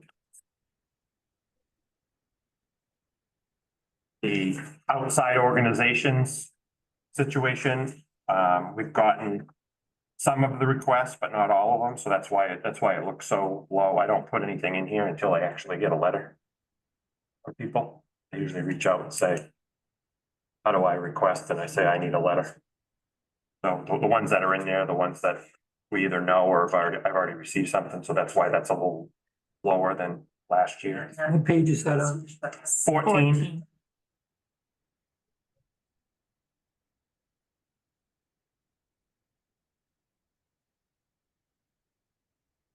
I don't wanna keep you all here all night on this. This is a separate topic, but I just want to plant the seed. I'll put it on an agenda for a later date. But I think we need to talk about the home heating fund that we have. That's, you know, people donate money to the town and we do, there's a lot of money in there. We don't use it, and we don't use anywhere near what gets donated on a basis. And we don't have a true trust fund. The town's never voted to actually create a trust, so it's actually just sitting in the general fund. And I'm not sure that's the best place for it to be. I think we might want to find a partner to give that money to and then have them manage it for us, because towns are not good custodians. We're not charitable organizations, right? We're a town business, if you will. But I'll bring the total amounts that are in there. I'm just mentioning it because it's kind of part of this whole thing here, the fuel and heating assistance thing. You'll see it's listed on here as a budget item, but it's not really a budget item because we don't collect any money. We don't raise any money to pay for that program. So if I move to page 15, we're in employee benefits. We don't know what the payroll taxes will be because we haven't settled the union contract, right? So these things are all tied to whatever the pay rates are gonna be. The one that I do want to bring to your attention and maybe get a little feedback is the Maine Paid Family Leave Act. The new state law, which requires us to pay 1% of everybody's salary into the Maine Paid Family Leave Act. We can choose to either pay the whole amount or we can split it with the employees. So in order to calculate that number, I need some direction about whether you want the town to pick up the whole thing or whether you want to split it. Would that be part of the union negotiation? It could be, but it's not necessarily not everybody's in the union. So if I had some. What we've done to the union contract is we've agreed with the union. Town have agreed to split it 50. That's what I would say too, because they're the ones that are gonna be taking it. If they choose to take it, half of it should be their money, not all of ours, so. Okay. Just to That's perfectly fine. I just wanted a little direction on where you want us to go with that. We can, when we get into the union stuff, it may be different, but we can talk about that later. But I do appreciate where, is that kind of the general sense? Okay. That's my feeling. Yeah, okay. That's what I Just think. want to make sure, because I can't budget for it if I don't know how much. We pay half. Right. And then again, retirement and the cash in lieu and all that is all based on whatever the union contract comes out. So that's why I started the union labor negotiations so early, because it's easier to give you actual numbers once we know what that is, but we don't know what that is yet. The debt service and principal is blank because I don't know what you guys are gonna may want to buy. No offense, Chris, I keep saying guys, but I don't No, think. I'm okay with that. Okay. And then some of these other items, like obviously we don't know what the county tax is. I have no idea what the watershed budget is. The insurance, we don't know what that is yet, and we don't know what the school is. But I put in those numbers in the orange just because that's what they were last year, and it gives you some sense of what it's gonna look like. And you'll see under the general fund reserves, which is what we've all been kind of working towards, is trying to create reserve funds. We don't have to borrow so much money, but it's hard to do. So we have a transfer station reserve. Dennis, I agree with him. I think Compton Hall, we have to start putting money aside for that building in some type of reserve so that when things happen, there's an ability to fix it, because anything over there could, tree goes through one of those big stained glass windows, right? There's a lot of money, and it's hard to just come up with it out of nowhere. I think just for that needs to be created. The other ones, you'll see I've listed a whole bunch of other ones down here that I would love to have, but I don't think we can afford them. And then which those are, like facilities reserve, so that we can take care of the buildings, public works, equipment reserve, a public safety building reserve, for, someday a new fire station or something. And then we have the two that we've created since I've been here, which is the police department equipment reserve and the fire department equipment reserve. Dan's not on here, so he doesn't have a chance to argue with me right now, but I've reduced the amount that was gonna go into that reserve by quite a bit this year, because last year he got all of the SCBA thing fell off, and you guys let him take all of the money that was gonna go pay for that into there. So he's got like 50,000 in his account right now, $47,730 that was for the generator to replace down there. But now he's got plenty for that and maybe some other things that come along. So I think we need to, in my opinion, I think we need to reprioritize where that money goes and give it to Compton Hall, would be my opinion. But these other ones are all up for, obviously, I think, obviously they're all up for debate. You guys decide, not me, but whether we're gonna start putting money into those other, like public works or facilities or whatever, I think just comes down to what you're feeling comfortable with. Was there 15 or 20,000 for the repeater on Norris Hill coming out of that reserve? So we used We just discussed it. I know, I'm trying to It was over a remember. month ago, we talked about the. Trying to remember, I'll have to look. Just curious. It might be, or, Is that 47,000 actually gonna be 30,000? right, it might be. Let me look into that. I'm not sure. That's still good. But still, Yeah, he's got more money than Right. chief here. Well, let me check. You're right, we did discuss that, but I don't remember whether I we're don't taking it remember out of ARPA or whether it was coming out. I'll have to I check. think that was 6 weeks ago, so I can't Yeah, remember. I know you go through the holidays, it's like, I don't remember what we're talking about. Yeah.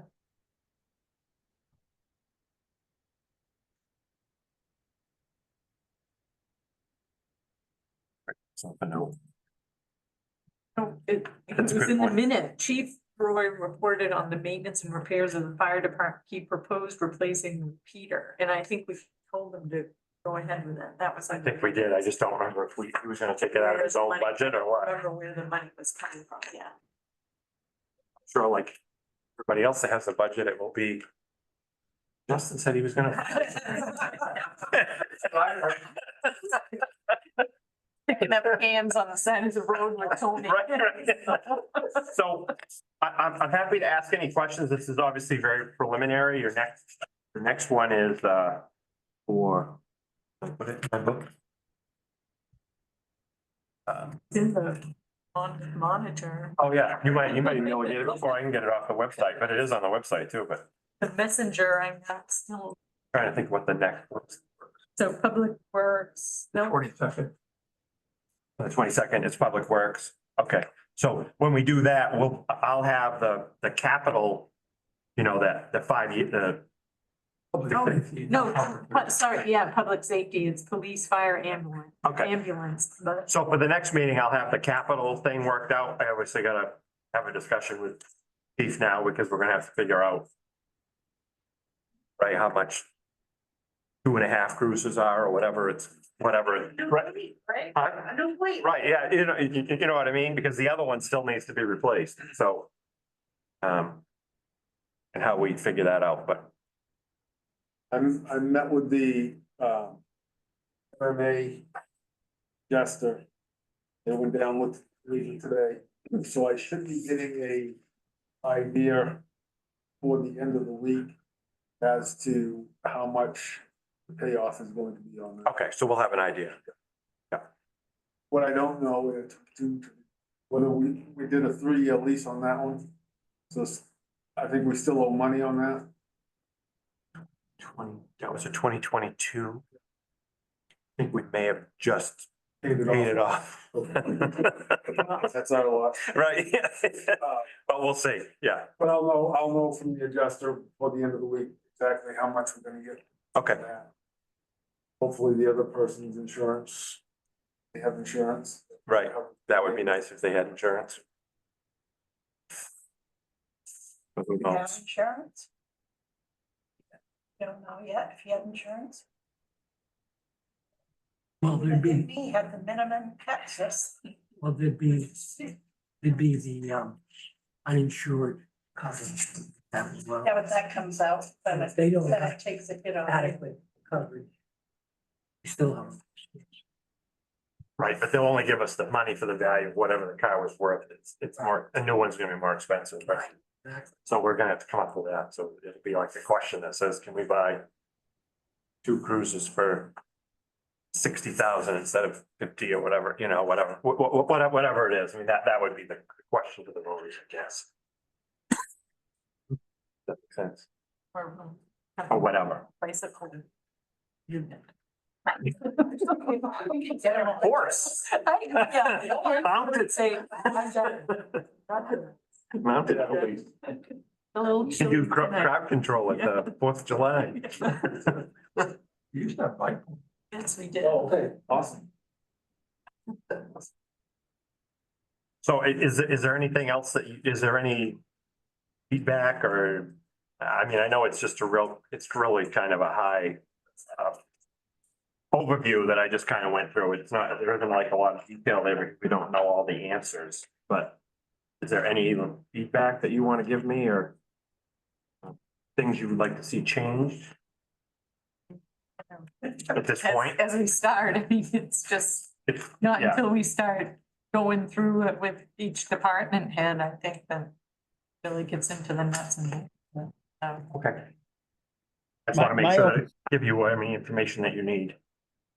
My only suggestion is that we remember that this year is going to be the revaluation year, which is gonna mix things up quite a bit.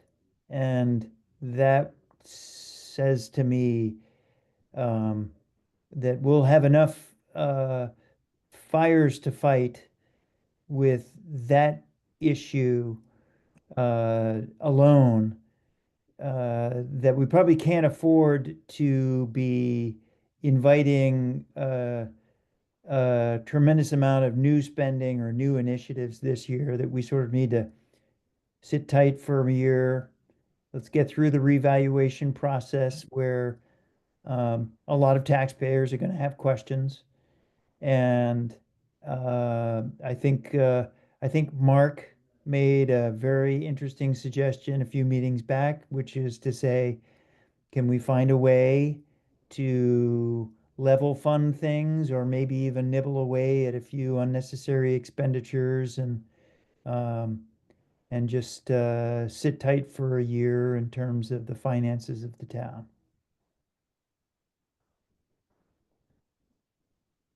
Last year, the seniors paid double for their taxes that was taken. So every year there's something. So. It's gonna be what it is. You guys can't run a municipality. Then somebody cracks up a car and you gotta pay for it, or a tree hits a building, you know, the whole thing comes right back and haunts us every year. Normal wear and tear. Normal stuff you can't guess. If you just go down in the town office, you're closed for 3 days. How do you pay for that? How do you pay that back? Are we ready for work number 11? I am. I think so. I actually have to do two because we didn't, if you want me to read the one from December 19th, because that would have been, we didn't meet that day.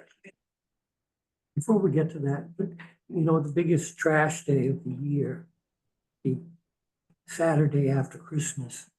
You got a problem. What happened? We only have so much capacity. We don't have any more compactor trailers.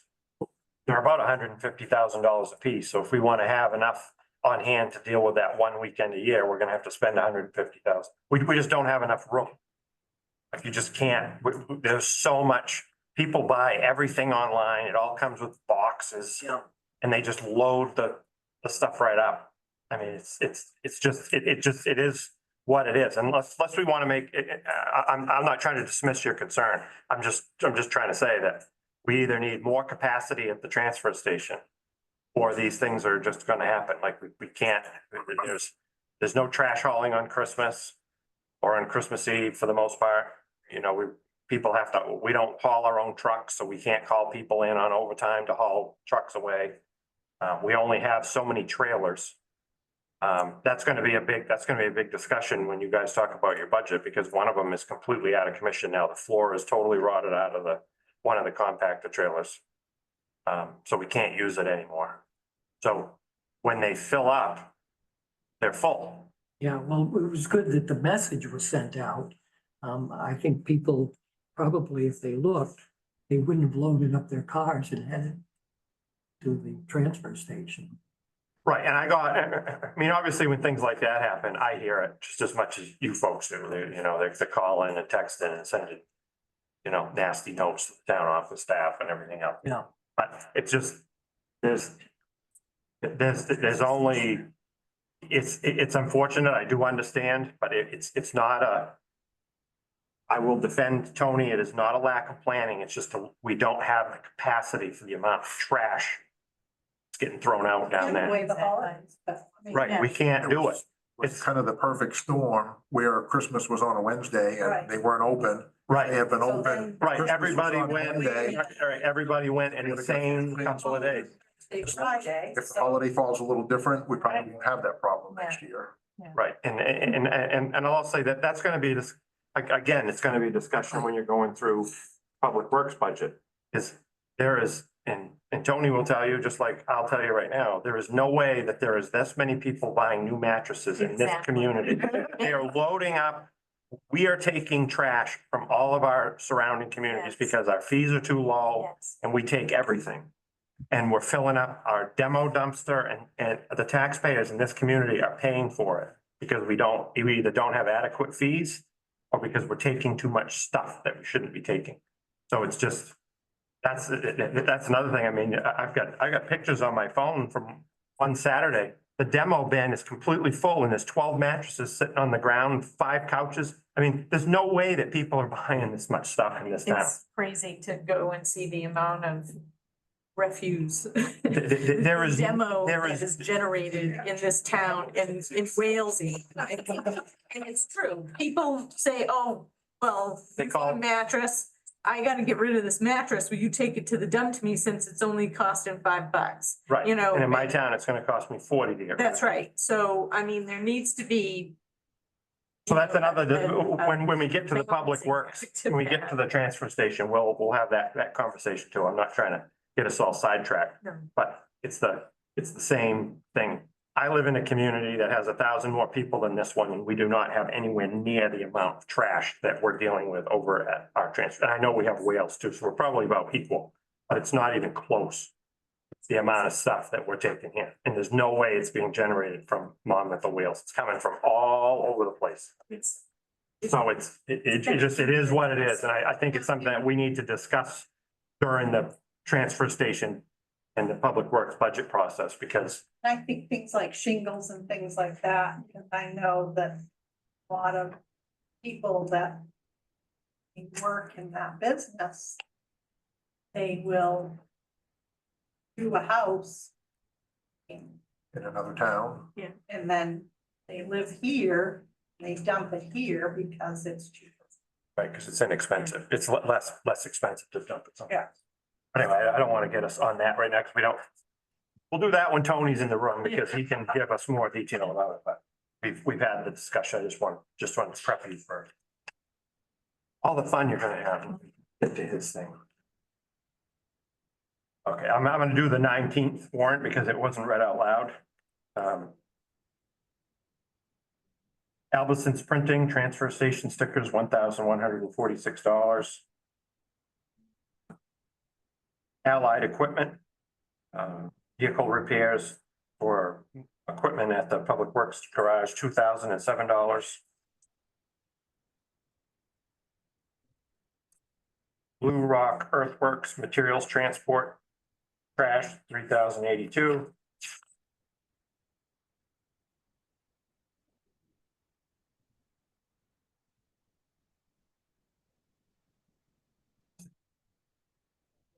Elon Financial Services, that's the credit card we use for all the stuff that the town uses for Zoom and all kinds of other.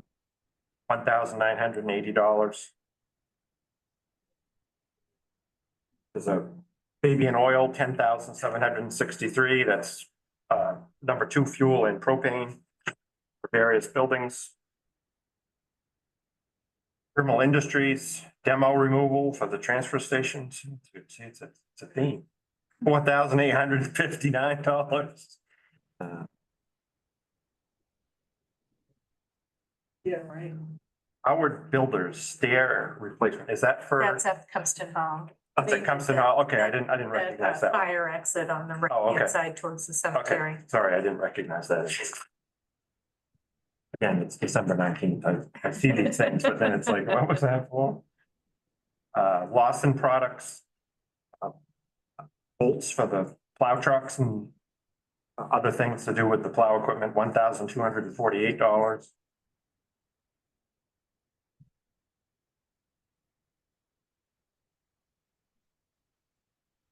England Salt Company, $13,216.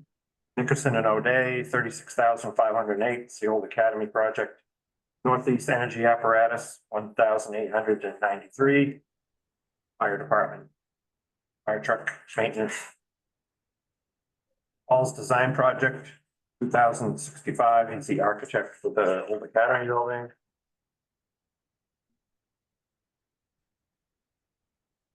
State of Maine Bureau of Motor Vehicles, $17,303. State of Maine Department of Inland Fisheries, $1,046.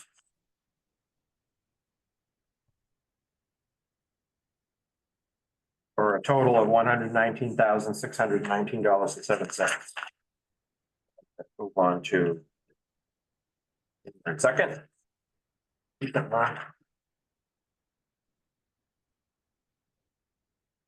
Allied Equipment cutting edges for the plows, $3,100. Androscoggin Bank debt service on the I believe this is the Academy project, $127,053. Blue Rock Earthworks, materials transport, trash, 2,972. CAI Technologies, this is part of the reval to redo the online tax maps, $8,675.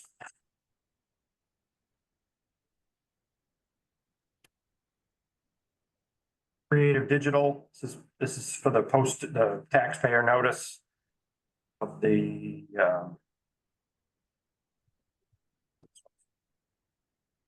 election, December. Maybe it was. Rebalancing. Was it the reval notice? Okay, 1,000, thank you, it's nice that you're here, I'm trying to think, what was that for? 1,541. Dennis K. Burke, gas for everybody that uses it, 1,619. KRT Appraisal, the revaluation firm that we pay, one of their payments, 21,613. Maine Municipal Association Workers' Comp, 4-1, 13,696. Maine Waste to Energy, 5,034 for trash.